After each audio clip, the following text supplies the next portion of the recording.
Let's get started. So welcome everybody. So this is Vibe with Your Tribe.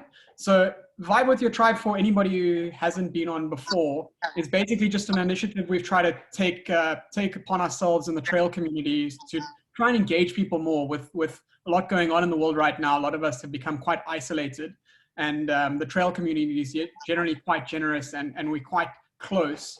And I think a lot of people have lost that touch with the community. So we're just trying to bring that back and bring a lot of different topics. So over the weeks, we've had people like Philip Reiter from Austria coming on. We had a great discussion last week with somebody from San Francisco, Jorge Marvella, who's actually running the Olympics and also a top trail athlete.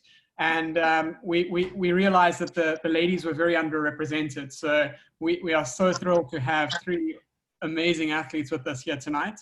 That's Nicolette, Naomi, and Landie. And we just want to put it out there, get them, let them rip on all their exposure. And yeah, so I just want people to, let's begin by letting them introduce themselves and just give them a little bit of background. So Nicolette, you first on my screen, so we'll let you go. Okay. I'm a South African athlete and I've been running for about 10 years now. I didn't run at school. I started after school and immediately got into trail running. Loved it from the beginning. And yeah, it's taken me great places in South Africa. The odd international race, hopefully a few more from next year onwards. But basically just mountain running, trail running, and seeing the best that nature has to offer. Thanks. And where are you based in South Africa? This year, I'm doing my community service as my first year as a vet. So I'm working in the Free State in a township, but I'm staying near Clarence, so some mountains. Yeah, so yeah, I was out there this December with my girlfriend. There's actually some quite stunning trails there. It's a hidden gem that people don't know about. I was it is beautiful. Surprised. Yeah, Naomi, on to you. Hi guys, I'm also a South African trail runner. At the moment, I'm actually based in the UK. Also, one of my first years as a vet, so came here for some work experience. That's why I'm in vet attire. I had to rush from work. Just got here, so that's why I haven't changed. But yeah, I started trail running also after school only. In school, I did cross country. And when I was in uni in Stellenbosch, I did some road races. But since I've started trail running, I've basically been hooked on it, especially the long races. And at the moment, one of the reasons I moved here is to race internationally. Obviously, at the moment, it's a bit difficult, but hopefully in the future, I plan to do more of that. But for now, just enjoying the new area, running the trails that I can. Awesome. Yeah. Poor timing, but I guess you couldn't have predicted this. You have no idea. Worst time ever to start a new job. Oh, that's funny. Landie, on to you.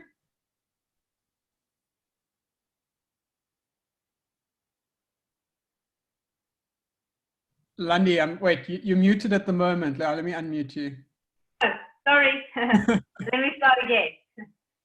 Okay, hello everyone. I'm Landie Greyling, currently living in Stellenbosch, have been for the last, I think, 9 years. Really loving the mountains here, the terrain. We live on a farm, so I think we are definitely some of the more privileged people at this time. And yeah, my love for trail running, I would have to say it started from a very young age. I grew up on a farm and yeah, I just always loved exploring and loved being outdoors, collecting rocks and just hiding in the koppies. So yeah, from a very young age, I also did cross country at school. And yeah, I made the provincial teams for that. And then I stopped a little bit after school when I went to the UK. Yeah, I was just traveling and not in the fitness circle. So I guess I lost it a little bit. And then once I returned to South Africa to study BCom accounting at Tuckies, I got back into a little bit of running, more road running initially. And then I met Christian at an adventure race. in 2008, and he was more into the outdoor off-road stuff and the adventure racing. So he introduced me to that, and then we did our first trail run in Groenkloof back, I think, in 2008. And since then, I've really been hooked, and it's become my life and my lifestyle. Awesome, awesome. Yeah, it's interesting to see how, like, it might not seem it, but you all have very similar backgrounds in how you sort of come into the ultra scene, and it's quite interesting how, like, it seems that it almost like it like grabs you in and pulls you in. It's not like something you seek out and find. It's like it's out there, and then suddenly you're like, oh, what's this? And then you're in, and then you get sucked in, even if you haven't come from a running background. And I think that's what's quite unique about trail running.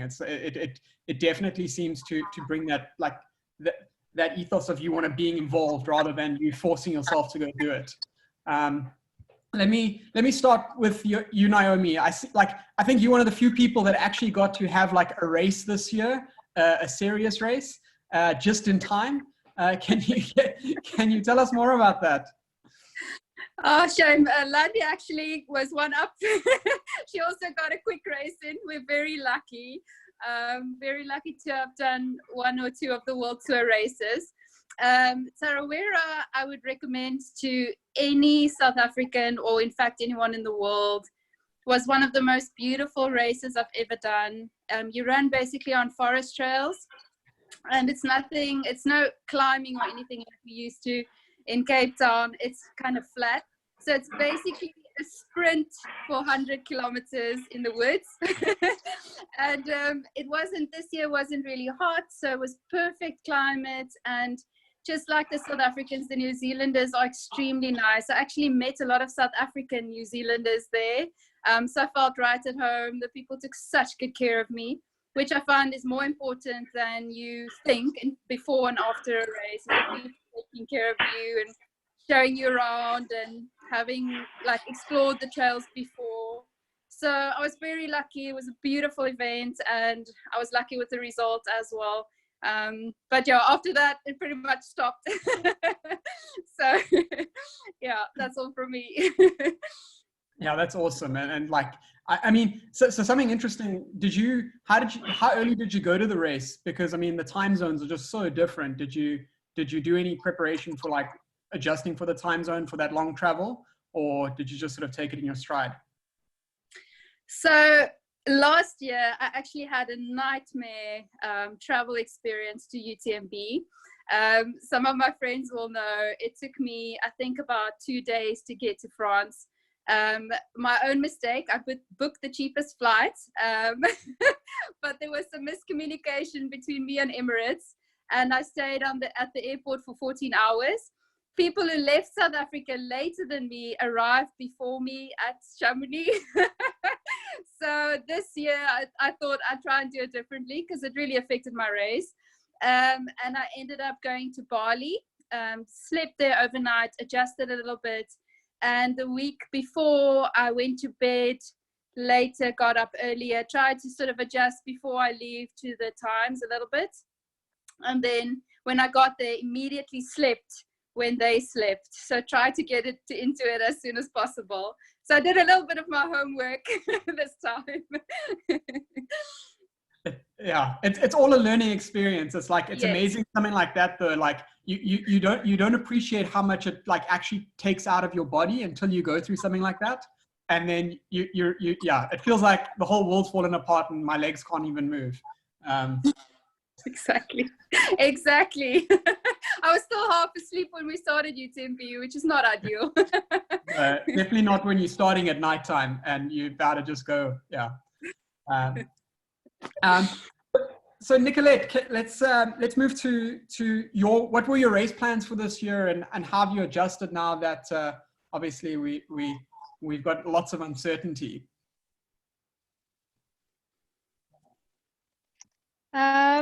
I managed to actually fit in a small race. I did Carcliffe, which was just a first for me because I've never done it before, and I wanted to see that area. Nassau Midlands, I know it's beautiful, but I haven't raced down there much, coming from Gauteng. And then staying in the Clarence area, my plan was to run Drakensberg races for most of the year, so limit my travel. and just really make the most of being in this area. So I was planning on doing the KZN trail running, that mountain marathon series, most of which are Drakensberg based. And now, yeah, they've all been postponed till the end of the year. So I'm hoping a couple of them will carry on. Otherwise, maybe Skyrun at the end of the year. That's quite far out. And until then, I'm just gonna keep enjoying the mountains. I'm in a nice area and hopefully still have the opportunity to explore a bit as these lockdown levels decrease. But yeah, just enjoying the mountains. Okay, awesome. And how, I mean, going to a new area, how have you found, is there much of a trail scene there, or you basically just sort of by yourself making it up as you go along?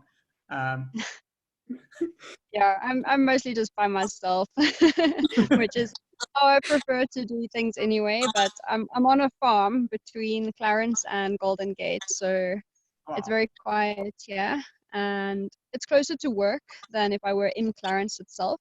So it's nice. I've reduced my driving, which obviously increases my time to run before and after work. Less before now. It's pretty cold in the mornings. But yeah, I just mostly go out and enjoy the trails, sneak into Golden Gate a little bit by the back routes. But yeah, it's a really, really beautiful area. Yeah, like again, I think there might be quite a few people here that's never been out there. Like you need to put it on your list of like one of the top things to do once like things start becoming unrestricted. It is an absolute gem, and like it's very easy to be there. People are very friendly. It's a little bit out of the way from some things, but it makes up for it in scenery. It's just stunning. So I'm super jealous that you're out there. That's for sure. Yeah. Landie, I think something that like from my side I'd love to hear is like you recently had Christopher. Is it a year now? Over a year? How long is it? Yeah, it's 20 months actually now. 20 months, yeah. How have you found like adjusting with him to your training? Obviously, both you and Christian both run, so it must make juggling him around quite tricky. But I'd love to understand how that like has been with your training and adjusting. Yeah, so definitely challenging is probably the best word to describe it. But yeah, I've always loved the challenge, and I'm a very sort of determined and a bit of a harde kop person. So I think I knew before I even had him, and then once I had given birth, I knew I was always gonna carry on, trying to run sort of professionally or at the level that I had been before, but with a different mindset perhaps. And yeah, I kind of got back into it very quickly after he was born, and I think my first big race was the SA Champs, which was 5 months after he was born, and that was last year in March.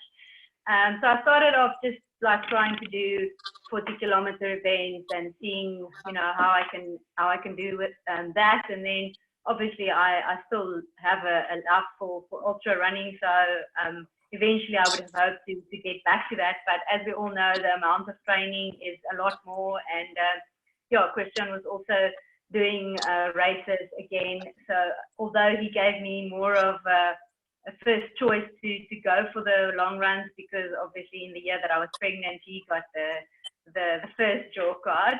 So eventually we got into a little bit of a routine. We had a very sort of planned out structure, which days who would run, which times of the day we would run, and then hopefully every now and again one of the grandmas would come and visit and help out, especially over weekends. So that really helped. So I think for us it was all about getting that specific structure and making sure that we plan a little bit in advance, which we never really had to do. And then towards the end of the year, I tried to do my first 100K. I was entered for the UTCT, and unfortunately I had a very abrupt sort of short injury. Luckily it turned out to be, and I couldn't finish the race. I had to pull out after 15Ks. And then I felt quite, disappointed to finish the year in that manner. And I kind of took a couple of weeks and felt a bit sorry for myself and then eventually I decided I must just find a new goal. And a week later, I got a email in my inbox from the Ultra Trail World Tour saying that, you know, they've got these spots for the Hong Kong 100 and would I be interested? And I was still injured at that point, but I was just like, yes, count me in, and, you know, being really bold and not even thinking about it. And a couple of weeks later, they sent me a confirmation that no, everything, you know, they'll cover all the costs. I must just come. And I was like, oh wow, I haven't really trained for the last 4 weeks, but let's give it a go. There's 4 weeks to go to the race. I have nothing to lose. It's an experience of a lifetime. I felt like it was literally my first time traveling again because, I mean, Christian and I have been overseas probably more than 40 times, but this time I was alone without my little boy, and I felt like it was just, I started my whole running career all over again.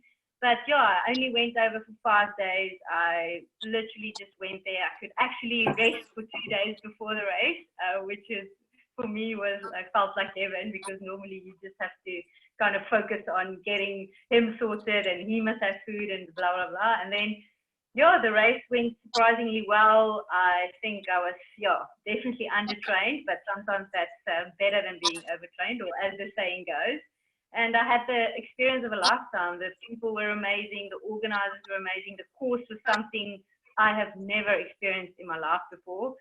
It's like Otter times 20 when it comes to stairs. And it was just more beautiful than I could have imagined. It's like you're running in this big city with all these skyscrapers, but then there's these amazing trails that you get to discover. And every now and again, you would just pop up on top of a mountain and you'd have this incredible city views that you can't even explain, because we don't have buildings or skyscrapers, anything close to like that. So I must say, for me, it was a wonderful experience. And then I thought, okay, I'll join the rest of the Ultra Trail World Tour, and obviously, then COVID happened and everything was cancelled. A wild ride of a start of a year. Exactly. You say that again. So I just want to mention to anybody who's watching with us and joining us, please feel free to interrupt at any time to ask questions. We've got a very unique opportunity to have 3 top athletes here. So, or if you're feeling shy, you can put it in the chat and we can always just say it out. So I do want people to use this opportunity wisely to be able to do that. One of the questions, like I've been struggling myself with training, and I'd love to hear all your comments on this, is like, at first you were like, yeah, let's challenge this. Let's do, like, everybody's running in their garden, or you're doing this to keep fit and stuff. And then you suddenly like get a little bit of like, oh, you can go outside. But I found lately, like, at least for me mentally, it's been quite hard to try and set goals, because there's like a whole lot of uncertainty. So I want to understand how all of you are dealing with that uncertainty, because like I feel when you're trying to perform to be an elite person, you've got a very specific trait that you try, like you go out there to enjoy it, but you also go out there to win and to perform something at a high level. And I'd be very interested to understand how that affects your sort of psyche with training now, and how you're dealing with that, because I'm assuming a lot of other people are dealing with that now as well.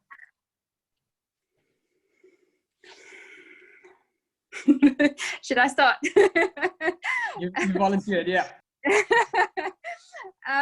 So for me personally, I mean, the UK's lockdown rules were a bit different, so I could still train, but I was also restricted to training 5 kilometers from my house, and the police were like driving around. So I was quite scared, because I'm in a new country and I don't want to get arrested for running. So in the beginning, it was actually quite exciting exploring my area, and obviously just being able to run still was amazing. And I saw everyone at home being trapped, and I felt so lucky. And I decided to just give myself time to settle in. So I wasn't on any strict program or anything. And the first races started getting cancelled, and then the next one and the next one. And as that happened, at the same time, my work also increased quite significantly, because I'm an essential worker. So they keep on extending the times that I'm working. So I'm working so freaking hard. And usually my training and races provides these like carrots in front of my head that I'm going towards. This is my goal, and it motivates me to train after work when I'm dead tired and before work. And it's this massive thing to work towards. And especially for me, UTMB this year, I wanted to go back. I wanted to see what I can do when I'm not over like sleepy and jet lagged. And like yesterday we heard it's cancelled. All those dreams come crashing down, and it becomes harder and harder to train. I must say, I've had a bit of a downfall this week. But at the same time, if you've got no race pressure, you've got no one to impress, it comes down to why you started running in the first place. For me, it was always because I love the outdoors. It was always to stay fit and healthy, to just clear my head, especially if I'm working hard and I need to get my head straight. And the more I miss home, the more I realize what good therapy running is. And I always see beautiful animals, amazing scenes. I always feel better afterwards. And to me, it's gone back to that. And at the moment, I'm not so much focusing on times. I've set a few challenges. I'm actually going for Landie and Christian's 10K challenge. I'm going to try that. I'm very slow, but I'm going to try that. So I've got some goals, small personal goals, but for me, it's gone back to why I'm running, and I'm enjoying it now because I've got no pressure. I'm just running for me, working on little things that I'm weak at, like speed. And for the moment, that's enough for me. I'm lucky to be able to run. I realize that. So yeah, that's where my head's at the moment. Yeah. Yeah. So I think I want to add to what Naomi said. I initially, you know, we were all quite surprised, or caught unaware with this whole lockdown thing. We couldn't have planned it even if we tried to. And in the first sort of 2 to 3 weeks, I was, to be honest, I love racing, but I was actually quite relieved in a sense that I didn't have to plan my whole life to fit in every minute and to make sure that I actually get my double sessions in and that I get my weekly mileage to be able to run, you know, 100 or 120, whatever K race. So initially, I mean, it was just about restoring a little bit of balance in my life, spending time on things that I have neglected for the past, you know, year and a half, when I had a baby, and just trying to, you know, keep all the balls in the air. And I still, I love to compete and everything, but I think it was just that realization that, wow, there's this weight off your shoulders of, you know, not having to adhere to certain program and do certain goals. And then after about 3-4 weeks, then you, as I say, I realized again while I was running, I still went for my daily run because obviously here on the farm, we also could run around our property, and it was a very big privilege that we realized. But I mean, I just went for a run when I felt like it, and it gave me that good feeling of being outside, getting fresh air, the endorphins were there, and just really appreciating health and being able to move and all of those things. I think it got back to the basics, as she also mentioned. And then after a while, I realized, but I am a goal-driven person. I am an ambitious person. I don't want to just, run without having more of a purpose. And eventually, after about 5 to 6 weeks, when people were allowed to start running outside, Kristen and I came up with this idea. We'll stretch ourselves, we'll get ourselves out of our comfort zones, do something we've probably only done once since we started our trail running careers, run a 10K on the road, because that's basically all we have available to us, and that the rest of the country has available to them. So we thought of something that we could motivate and inspire people again, get them out there, be motivated to actually become fitter and reach their potential and be the best that they can be. So we came up with this 10K plan. Everyone designs their own route, and you just go and run it in your community, in your area, and you see what you can do. So it's very exciting and lots of positive responses. Actually, we're overwhelmed, and we're just happy that we can sort of, in our small little way, just give people some hope again. Yeah, it's an awesome challenge. Like, I think for the trail runners, trying to get them on to do speed, generally they're like, but once they get into it, I think they secretly wish they were roadies deep down. I wouldn't go that far, Matthew. Nicolette, have you dealt with any of this? Does it sound like similar themes? Yeah, I definitely agree with what Naomi said, that at the end of the day, when you don't have a race and a goal to work towards, it comes down to why you really started running. Quite a few years ago, I had ITB issue. It was fairly severe, only for a couple of months, but I really couldn't run. Like 3Ks was a challenge, and I was walking home. And that during that period, I decided, if I could just run again, it doesn't matter what speed, doesn't matter really what terrain. I just need to be able to run, and I'll be happy with that.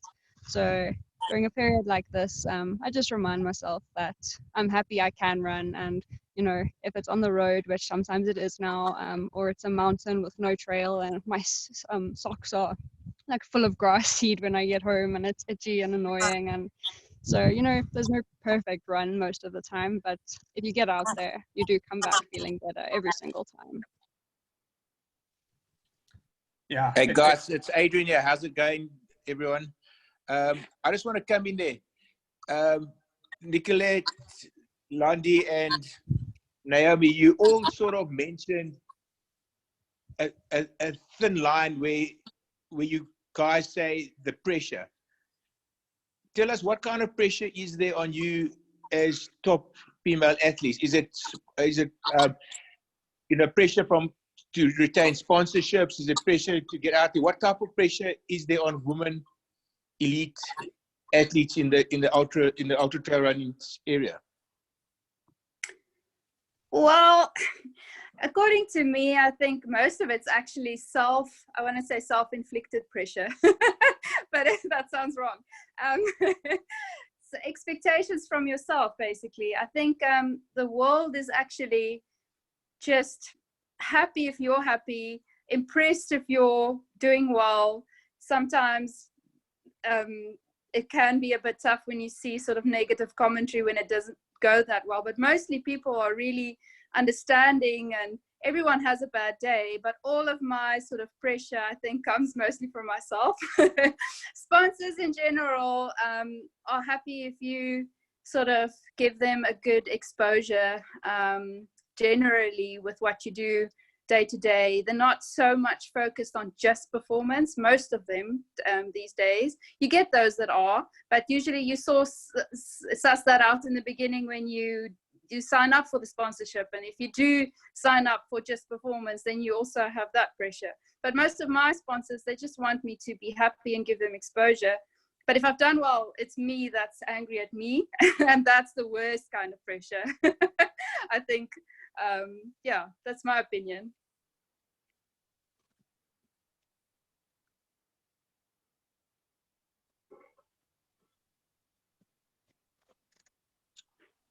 Cool, thanks, Naomi. Must I go next? Yeah. Okay, yeah, I completely agree with Naomi. I'm also quite hard on myself, and I put a lot of pressure on myself in terms of that. But then on the other end, there is the sponsors, and they allow you to live your dreams and allow you to see places and go places and run the races of your dreams. So yeah, subconsciously there has to be pressure from that, knowing that you want to, keep them happy. It's not all about results, but obviously that is why they initially signed you in the first process.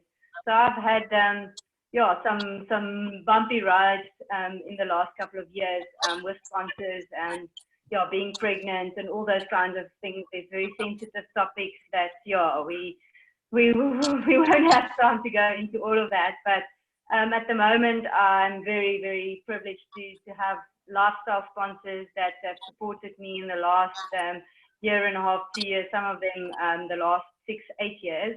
And it's great to have people like that on your team, and you actually work together so well that you naturally want to do better and be the best person that you can be. But yeah, it's definitely, I have felt the pressure numerous times in my career. I mean, my career is now, almost 10 years. So I have definitely had sponsor pressures, which I tried to deny initially and then realized that, you know, there is obviously, they pay you to do a certain job, and there's all those kinds of responsibilities and things that come along with it. But I have to say, since little Christopher was born, I've been really, really blessed with amazing people on my side.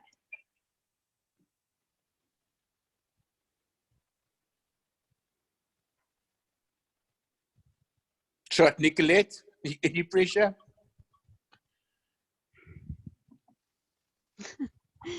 Yeah, also pressure from myself. I think being an elite athlete or professional or trying to be professional, you train very hard and you focus on those goals. And as a result of all the effort that you do put in, you expect yourself to perform to some degree at the end of the day. And it's difficult to accept that some days they just don't turn out the way they were supposed to or the way you planned. But you have to move on and yeah, just keep looking forward. My sponsors have been really good. I didn't feel pressurized at all. And yeah, so I have to just thank K-Way, and I'm not one for punting brands all over the place, as most people will know, but K-Way has been great to me over the years.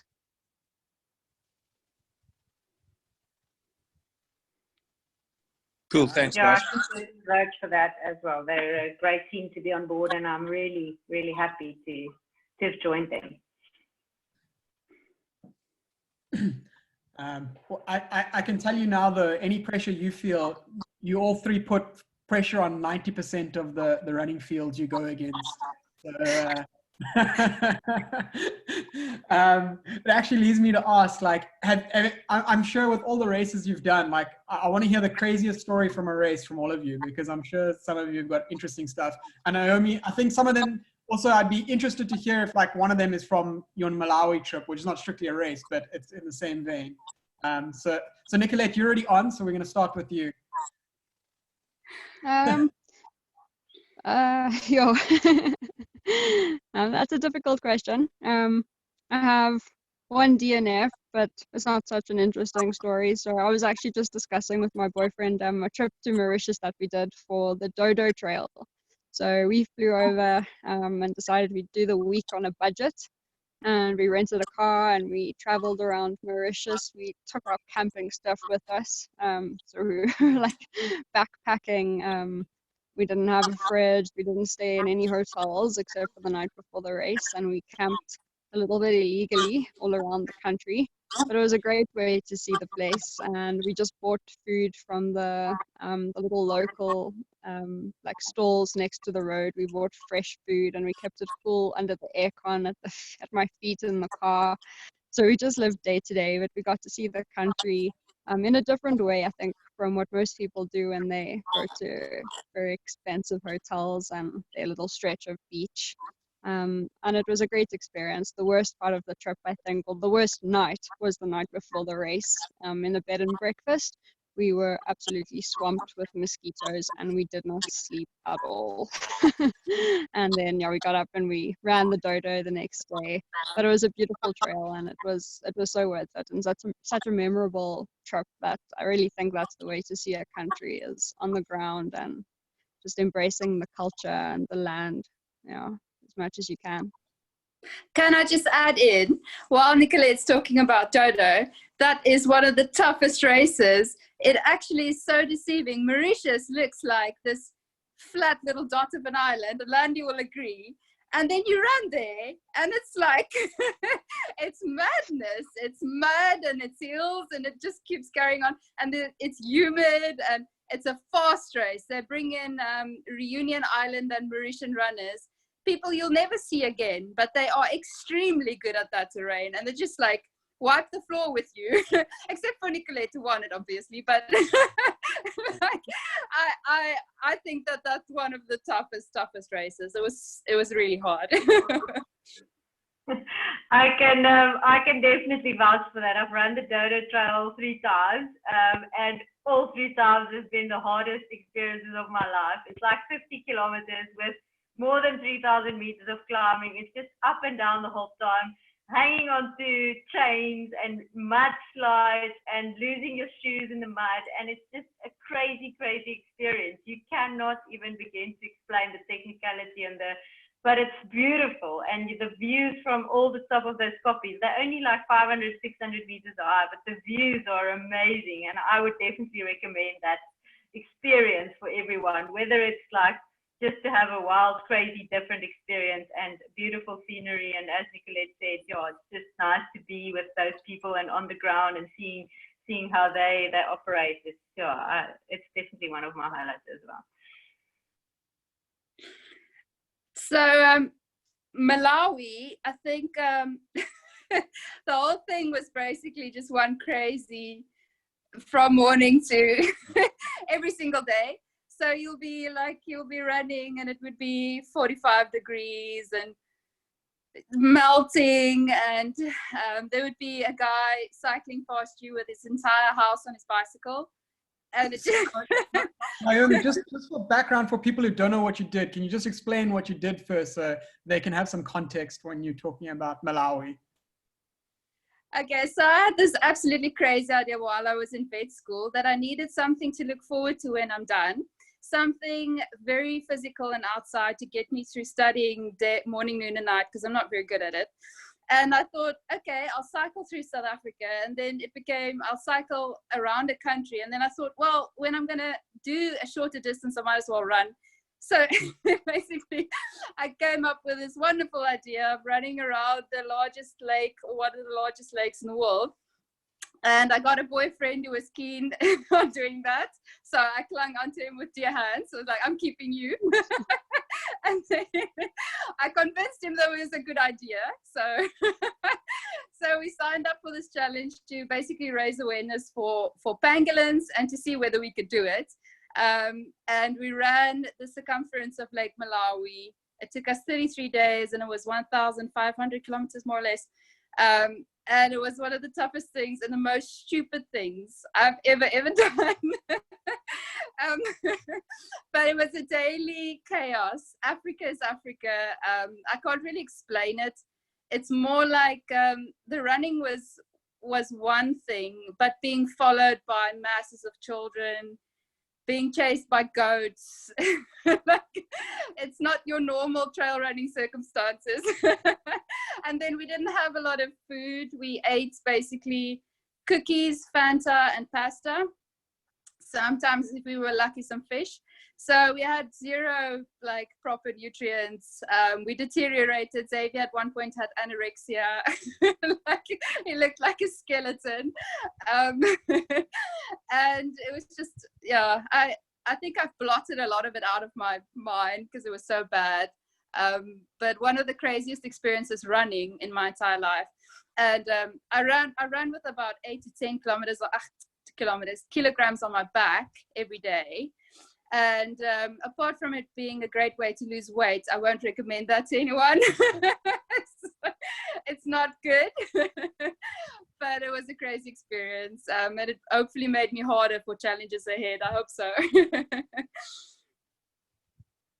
Yeah, I think, sorry, Matthew. I think the crazy and the hard is what actually makes it beautiful in the end. The more you suffer, the more memorable it is, and the more you tell the story for years to come. And yeah, you actually end up telling those kinds of stories around a fireplace, and not the ones where, you know, you sit on the top of a podium or anything like that. But one crazy experience that I remember was when Christian and myself did the 8 days stage race in the Alps. It's called the Trans Alps.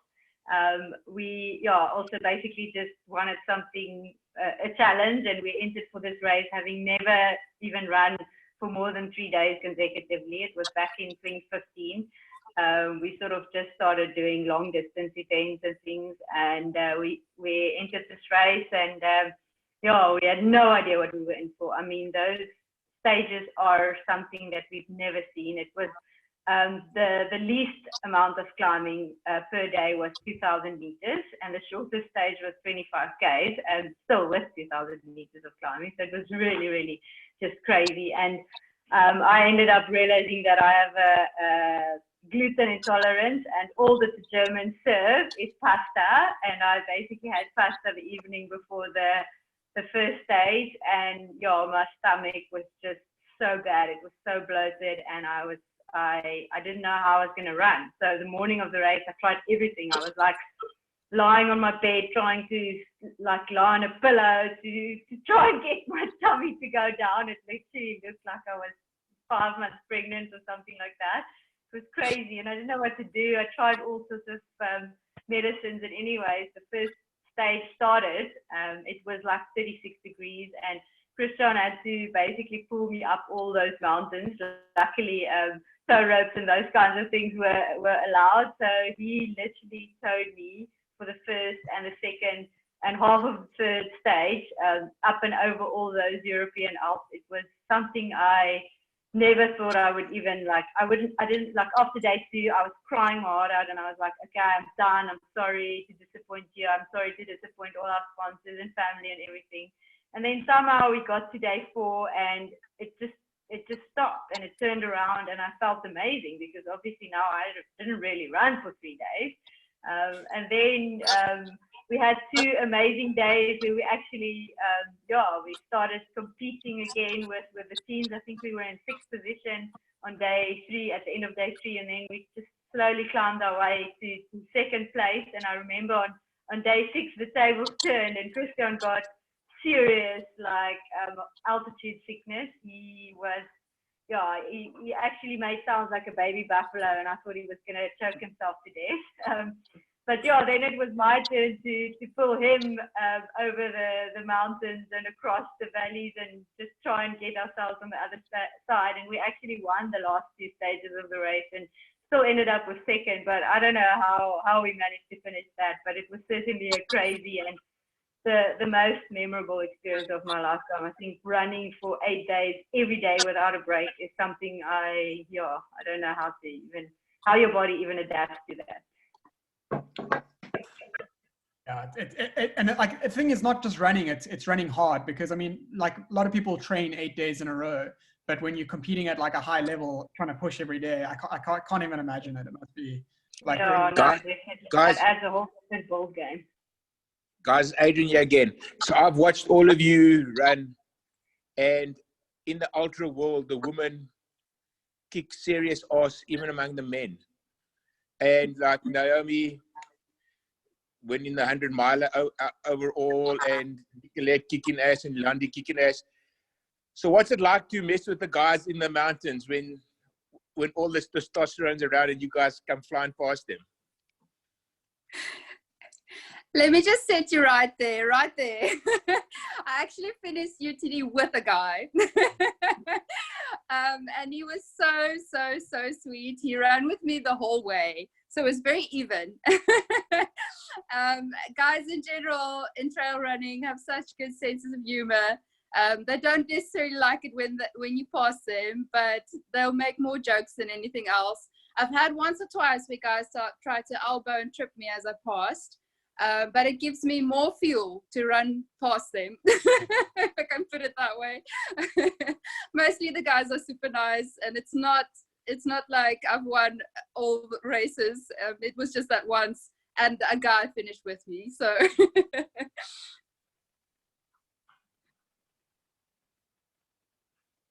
yeah, I think my experience is also on the shorter races. The guys really try and like rate you, and they love to share afterwards that they beat this and this person, and you kind of always think, oh, maybe just don't be too proud of your accomplishments, because there's longer races, and I think then the tables are a little bit even. So I've had a few personal duos where guys would obviously beat you on all the shorter events, and then at the moment it gets to over 30 or 40 Ks, then the tables are turned, and then you just sort of have a small little chuckle when you actually run past them, and you can see that the tank's empty that side.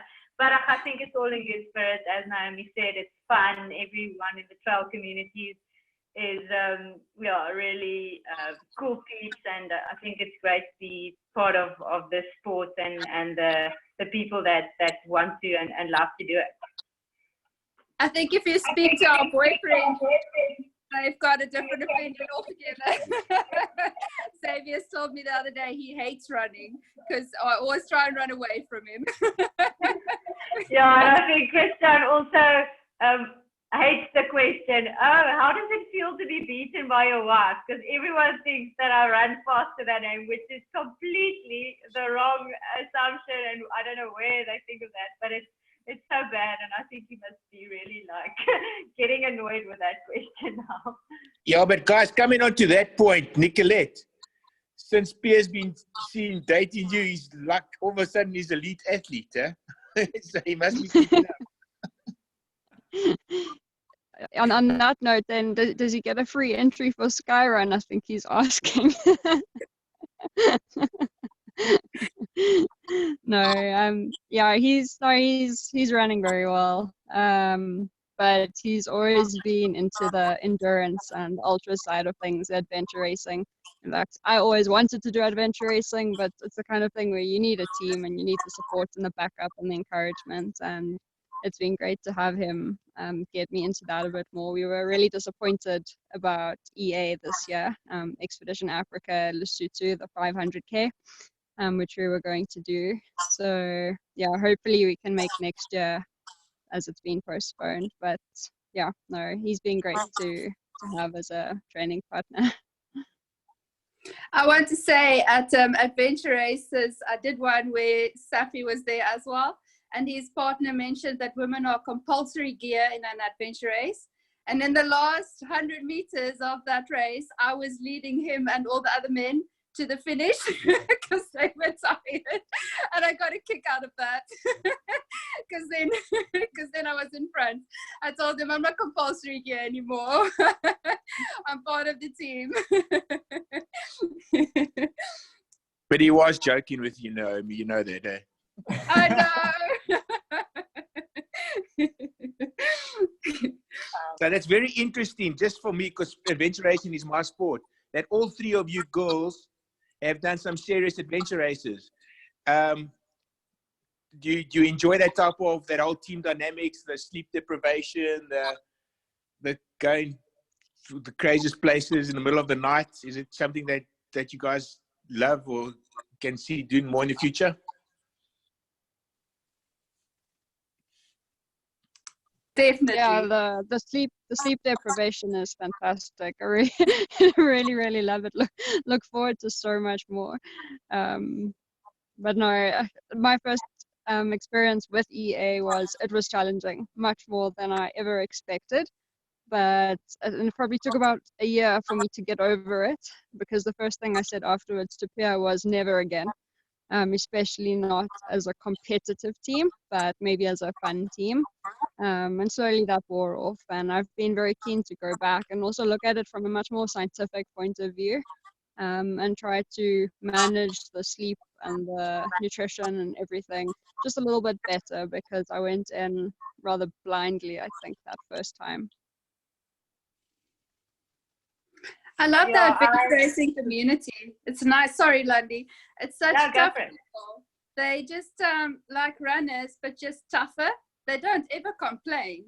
They just carry on for days and days and days, and with such good humor. And I find that very attractive. I think you can learn a lot that you can apply to running and life in adventure racing, because it's such a flippin' tough sport. Yeah, I certainly agree. I think I always joke and say once my trail running career is done, then I'm definitely going back to adventure racing. It's like my first sort of love, myself and Christian's first love, where everything started, our real sort of love for the outdoors and the trails and just being in the mountains. That was where that was sort of, that seed was planted. And I have to also agree with Nicolette. I love the sleep deprivation. I was very good at that. I think my team didn't like me so much for it, because I was always the one that, no, there's no time for naps. We must keep going, because I never could sleep. It was somewhere in the middle of nowhere, in the cold, with like your little bivy bag or your little sleeping bag. And I was like half frozen. How can you even try to fall asleep when you're half frozen in the middle of an open field and there's no protection. So I never slept except for the compulsory sort of 3-hour sleep that we had on Expedition Africa. I did only one 500K, and yeah, I would agree with Nicolette as well. If you're racing competitively, it takes so much out of your body, and I think that is why when I got into trail running, I knew there wasn't, you know, sort of area for me that I can still do both competitively, because it just takes so much out of your body. But if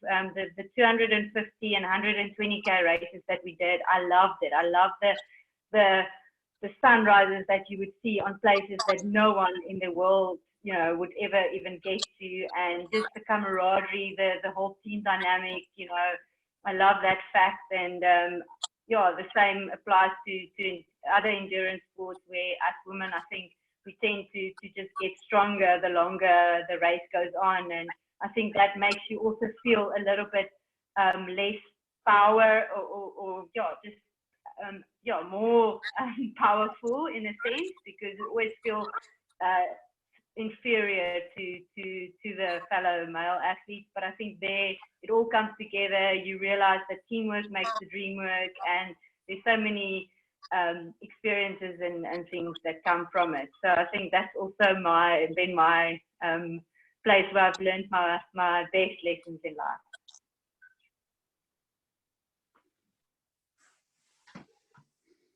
Yeah, it's like adventure racing for if people are mostly runners here, I would definitely recommend trying out adventure racing once things start coming out. There's the A1 series that just kicked off last year, and it was going to happen this year, but it's not. If you feel shy to find it, if you're finding it difficult to find a team, just reach out to people. So Kinetic Events do a lot of great stuff. If you just email and reach out, they'll be more than happy to put you in touch with people. And I really recommend that you do try it out. Even if you just do something small, like a one-day event, it'll definitely change your perspective and see that sometimes it's not just about running, because there's a whole sort of broader thing about it. There's a lady that asked a question that I just want to direct to. It's directed to Naomi, but I'm sure everybody can also answer. It's from Maureen. She says, as an essential worker, how do you stay healthy? Which vitamins or supplements do you think are important to take? And I think that applies to all of you as well. It would be interesting to see if you do anything to try to stay healthy with putting a lot of load on your body. To be really, really honest, at this moment in time, because I'm iron deficient, I've been iron deficient most of my adult life. I haven't had time to go to the doctor to get an infusion, and I'm running really low and I can feel it. So if I'm being perfectly honest with you, I'm struggling as an essential worker. I asked my boss on last week, Tuesday, if I could go to the doctor, and I still haven't had at the time. We're running around so wildly that if I get home, I'm tired, I fall asleep while eating. So at this moment in time, I'm finding it hard myself. What I always try and do is to try and get vitamin C in. My sister's a medical doctor, and since I've been running, she's been telling me just overdose with vitamin C. You can't do that much harm. To keep you from getting flu and things like that. I try and eat as healthy as I can. If your plate is colorful and it's different textures and it's mostly fresh, then you know you're doing a good job. Do a little bit of research to make sure that your plate of food at least once a day covers the major things that you can run out of, like vitamin B, vitamin C, things like that. But I think the most important for women who run, obviously getting calcium, magnesium in, and then vitamin B and iron. A lot of women don't even realize they're iron deficient, especially runners, and you get so tired and emotional and dizzy, and you don't even know why. And then when you start racing, you just feel tired and you have no energy. And I discovered that the hard way. So I would say if you have symptoms like that, especially at the moment with more stress and sort of emotional stress on top of everything else with Corona going on, and you're feeling tired all the time, especially when you're trying to do exercise, maybe get your iron levels checked and your vitamin B and top those up. It will make you feel like $1 million. So yeah, that's what I try and focus on. I just try and eat healthy, and top up on the things that I can. And I plan to get an iron infusion as soon as I can to make sure my levels are up to good standards. Yeah, definitely agree with you, Naomi, on the iron. I've also been iron deficient, so I just try and take, now, especially during this time when you can't really get infusions or injections or those kinds of things, or it's not really essential.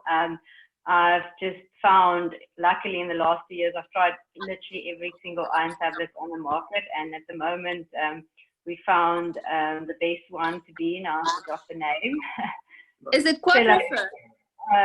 Yeah, Quadrifer, and that is really a great one. And there's actually another option. There's two options that's great. It's Quadrifer, and then the other one that we have is actually this one.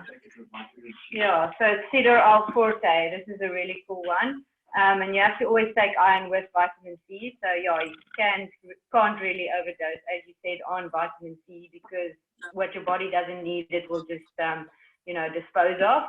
And then magnesium is super important, just to help with muscle cramps and all those kinds of things. And it helps you to sleep well. I think sleep is one of the most important things to stay healthy. If you sleep enough, then it's definitely probably the number one thing. Second thing is to exercise. Exercise keeps you healthy. So having a fit and active lifestyle, you don't need to be a super athlete, just being active and trying and get out there as much as you can. And then obviously a healthy diet is super important. Fresh veggies, like Naomi said. Try and keep it as little processed as possible. Not out of a packet is always a good go-to. And colourful is also my go-to. The only thing I can add to that is coffee in the morning to kickstart the day, some chocolate midday to keep the energy levels up, and a little whiskey or wine in the evening for all the stress. How could we forget the three most important things? Thanks, Nicolette. I probably overdose on coffee, which is not such a good thing, but it keeps me going. I actually can't wait to fall asleep at night, because then I know I'm one step closer to my morning coffee. Exactly. That is epic. That is epic. So we're going to start wrapping up, but we've got a question from Dillian, and we'll do a quick one. So all three of you, what is the most beautiful race in South Africa you've done? And Skyrun's the only answer you're allowed to say, so thanks for that. That's a really unfair question. There's so many. I know, it is difficult. Where do we and also start? distance-wise. And also distances, and we're such a varied country. So, but you have to distill it to one, so you're going to have to try think of one. I'm going last. Okay, I'm going to settle for one that I think I've got very good memories of, and it's absolutely because I haven't lived in Cape Town for years and years and years, because I was studying, and I came back to do UTCT, and this race, I never realized how extremely beautiful Cape Town is from all the different perspectives on Table Mountain. It's in my, I grew up close to Cape Town. It was in my backyard all the time, and I never realized it. And on this race, mouth-dropping views of the mountain by the ocean. I think we're so lucky to have that in South Africa. And I know Table Mountain is, to the people who live there, is overrated. They say that all the time. But if you move to another country like I just did, and you see photos of people living there, you realize that is it's such a beautiful place. And the people here talk about Cape Town like it's heaven. And that's for one reason. It's because it takes your breath away. So I think that's definitely one of my top I would say top 3, even close to the top beautiful races in South Africa.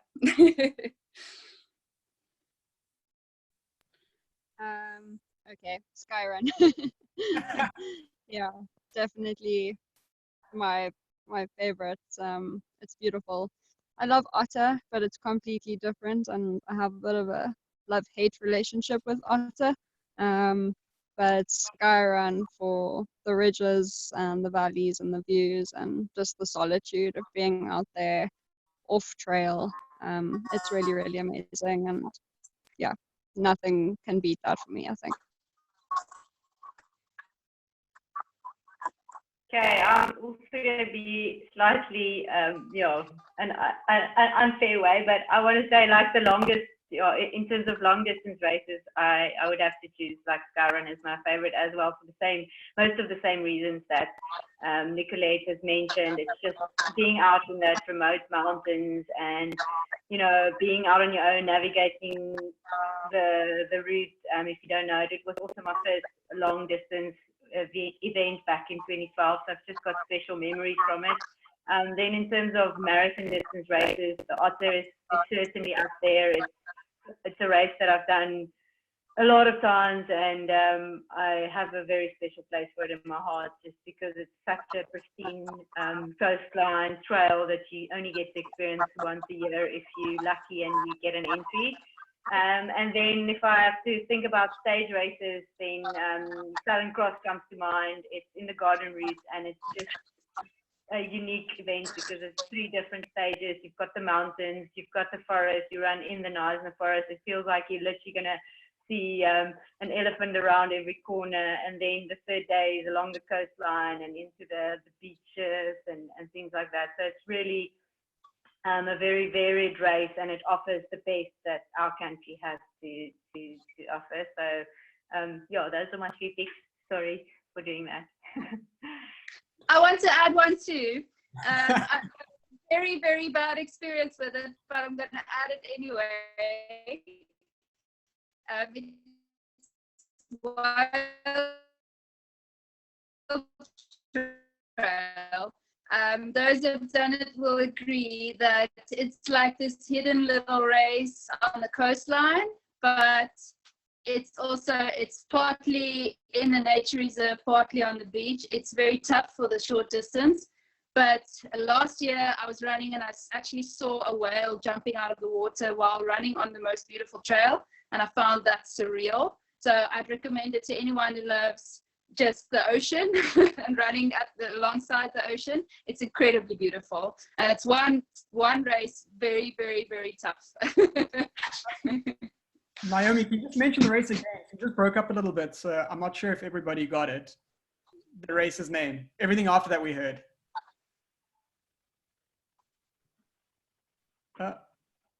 The Whale Trail. Was it Whale Trail? Of Trail. Whale of a Trail. Meryl.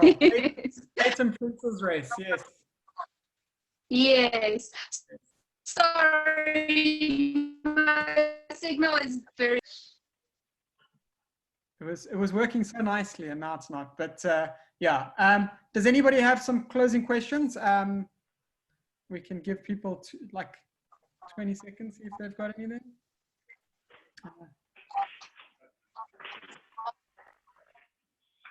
No, there we go. Ladies, thank you so very much for this this great chat. It always amazes me that every week it just like we've had ups and downs with numbers, but like it just shows that our community is so strong through this, because like we never fail to have great conversation, see everybody keeping upbeat, and yeah, and hopefully inspiring the community to look forward to what's coming next. So thank you very much. Like we really appreciate all the time you've put into to coming here and joining us. Thanks, guys. It was really great to be part of the trail community again in some other way or in some form. So yeah, thank you so much for joining, and thanks for having us, Matt. Thank you, Matt. I miss South Africa especially tonight. Thank you. Bye. Thanks, guys. It was good fun. Thanks, Matt. Thanks, guys. Regards to everyone. Cheers. Bye. Bye. Bye-bye.